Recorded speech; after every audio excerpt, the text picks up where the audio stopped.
A question I sometimes like to ask my atheist friends is this: what would it take you to abandon your atheism and to become a Christian? What piece of evidence would you need to see? Because I'd love to talk about that. But of course, to be fair, that question can be turned around, and atheists have every right to ask Christians like myself, what would it take you? What would it take you to abandon your Christian faith? I was recently listening to a radio interview with my friend and colleague John Lennox, from Oxford University, and the same question was put to him, which brought it again to my mind. And I love the way that he addressed it. I'm going to draw on some of John's thoughts as well as my own in answering that question. What would it take for me to leave Christianity and become an atheist? And I want to say to my atheist friends, it would take two things. Number one, you would need to persuade me that the gospel accounts, those New Testament accounts we have of the life and death and resurrection of Jesus of Nazareth, are unreliable.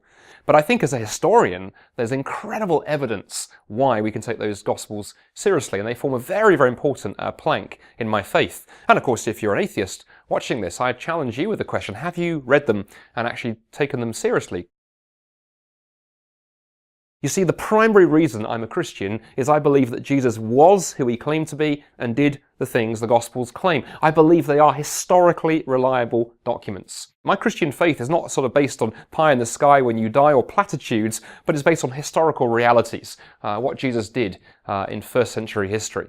You would need to disavow me of that belief and show me why it's false in order for me to abandon my faith and to leave Christianity. And specifically, of course, you would need to show me that there is no evidence that Jesus died and rose from the dead. Whereas I think the historical evidence for the resurrection is overwhelming, and you can read numerous academic books by historians arguing for the truth of the resurrection. So that's the first thing I would need to see, that the Gospels and the life of Jesus are unreliable.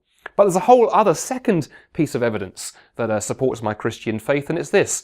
Over the 25 years or so that I've been in public ministry, I've had the privilege of meeting hundreds, if not thousands, of people whose lives have been transformed and changed and turned around by an encounter with Jesus Christ. I've met former drug addicts and former prostitutes, former criminals, people who were in the absolute end of their tether and utter despair and depression before they met Jesus Christ.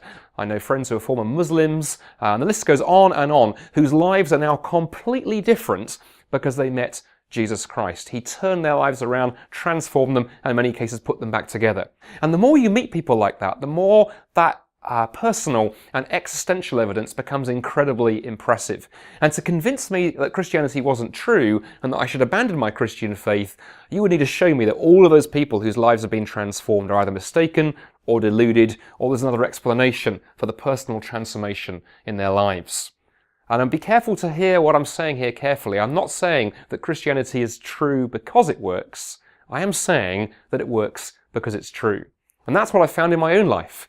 When I became a Christian 25 years ago now, I know what I was like. I know the kind of person I was on the inside back then, and I can look back at what Jesus has done in my life over this 25 years. I'm incredibly grateful for the change that he's brought about, the transformation he's brought about, and that he's still working within me as he deals with issues in my own life. And so the existential and the evidential come together.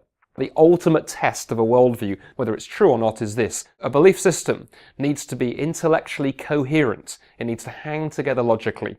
And it needs to be existentially satisfying. You need to be able to have good reasons to believe what you believe, and it needs to work out in your everyday life. I believe that atheism fails that test. I believe Christianity passes both with flying colours. That is why I'm not an atheist, but I'm a Christian.